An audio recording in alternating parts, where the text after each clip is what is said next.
So, Michael, I go around and check in on staff almost every day. And one of the things that I do, and I have a habit of doing, is just going in and saying, "How are you doing today?" And many of them just say, "Well, I'm doing well." Well, a couple times over the last few weeks, I've checked in with somebody that said, "I'm doing well, but I'm having a little bit of difficulty sleeping, having bad dreams.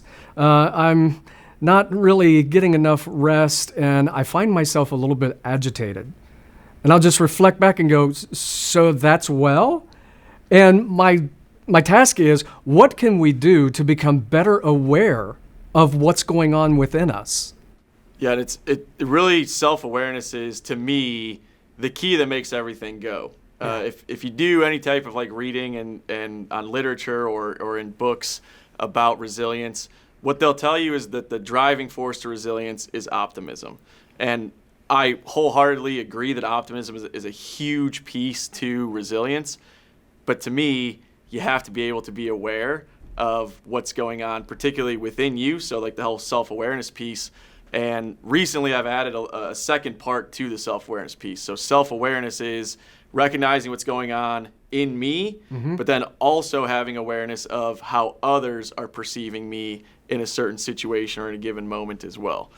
So to your point, when you ask people, "Hey, how are you doing?" and they give you the "I'm fine," but they might be lacking a little bit of self-awareness. And self-awareness can be difficult for people because if you're truly self-aware, you have to be able to admit to yourself what you're really feeling, what you're really thinking potentially in a certain situation. And sometimes people have thoughts that's probably difficult to admit, even just to yourself, that you were thinking that. Or in this case, "Hey, I'm fine, but I'm having, trouble sleeping, and these dreams that I'm having are starting to trouble me a little bit." And there's a lot that goes into that. There's personal pride that goes into that. That's how people were raised. There's certain stigmas around those things. So self-awareness can be difficult even if you're literally doing it for yourself. Right. But you tied in a component there that's really, I feel like, is really important. Whenever you do that self-awareness piece, how is hope generated with that self-awareness? So number one, having the awareness is a huge thing. The second piece to having self-awareness is, what are you going to do about it, right? Because you can have all the awareness in the world, but if you choose to do nothing about it, it does you no good. And I think the hope and the optimism piece comes in if you can realize that, okay, now I'm aware. Now I've just got to figure out a process in which I can use to help me in whatever situation that is, whether it's what I'm thinking, what I'm feeling, etc. I've got to develop a process. And I'll try that process. If that process doesn't work, guess what? You can always change a process. So having that kind of realization that there is that hope and that optimism that, yes, I am here today, but maybe I can get here tomorrow, a week from now, a month from now, a year from now, depending on what we're talking about. I think that's a big thing for people. Yeah. Well, people in the medical profession, one of the things, whenever they set goals for themselves, have a tendency to set them very high. Yep. What is a strategy that can help to bring that bar down just a little bit so that they're creating for themselves win-win situations? Yeah, so goal attainment is a huge thing. Goal setting is a huge thing. And you're right. There's a lot of people that set very high goals for themselves. And that's a great tool to use. But you have to be able to create, I would say, daily wins, to use your language. Yeah. You have to find a way to create daily wins. Otherwise, that big goal, as big as it is, it's out there. And if you're not creating daily wins, sometimes usually when people set big goals, it's more long term. So the motivation starts to wear off. And if I'm not stacking wins, as I would say it, right, a lot of times that's where people give up on their goals. A roadblock will come up, 3 months into something that's going to take you 12 months. A roadblock comes up, and because you're lacking motivation at that point, it's difficult to persevere through that. But if I'm stacking wins, right, and again, back to a process, if I'm focusing on a process and I trust that process, eventually that process will get me to that goal. Yeah. So the stacking wins is almost, it's one of those things that is self-perpetuating and continues to build the momentum that is needed to get to the ultimate goal. Yeah. And whenever you see, because all of us, The great example is New Year's resolutions. We fall off the wagon so quickly. Yeah. But if you have those short-term goals that you're getting and you begin to stack, it gives the opportunity for me to miss the mark a little bit, but yet look back and see, this is where I started, this is where I'm at, I'm doing good. Right. And there's, particularly with goals, and this is, so goal setting is a big part of sports psychology, which is my background. Right. And one thing that we recognize with people when they set these, we call them outcome goals, right? That's that big goal that's the outcome I want to achieve, right? Mm-hmm. Are you ever happy when you get to that outcome?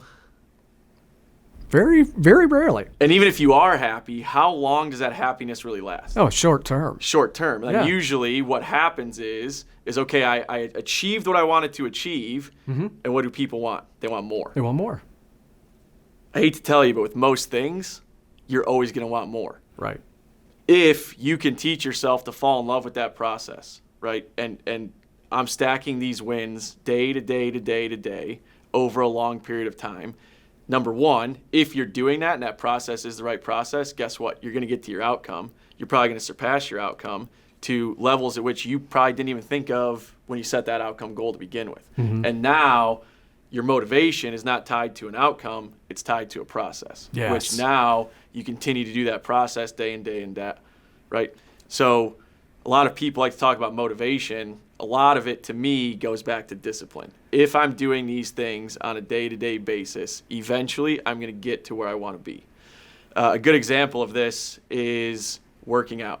If I go to the gym and I work out one time, I come back, I look in a mirror. Do you see any change? No. If I go to the gym the next day, I work out again, so I did it 2 days in a row, come back, look in the mirror, do I see any change? No.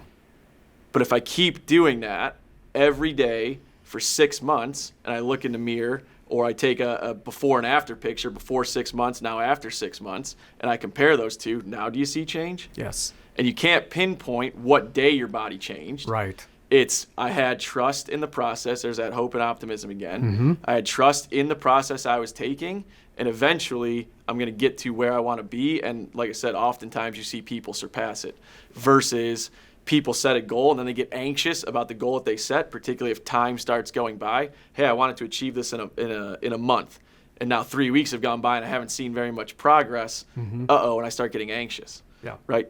Focusing more so on a process, stacking those daily wins will eventually get you to where you want to be. Yeah. So what I'm hearing you say is taking the eyes off of outcome and putting the eyes on process, because the process will eventually lead you to the outcome that you want.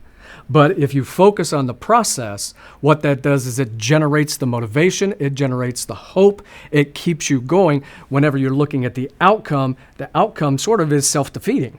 Right. Because I'm never seeing the steps that I'm taking to get to the outcome, but in the process, I'm working the process. Correct. And eventually, the outcome will be there.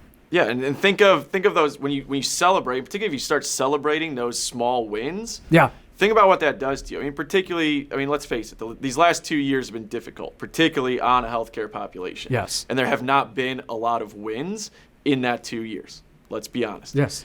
This is a way to start seeing some wins and really starting to feel joy about those wins. And for some people, a win in pursuit of a goal might be getting 4 or 5 hours of sleep at night.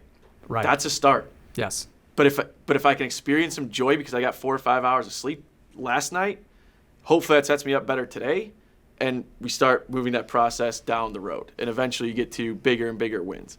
So, Michael, if I hear correctly, what you're saying is a major part of self-awareness and achieving what we want to achieve for ourselves is learning how to engage the process. Yes.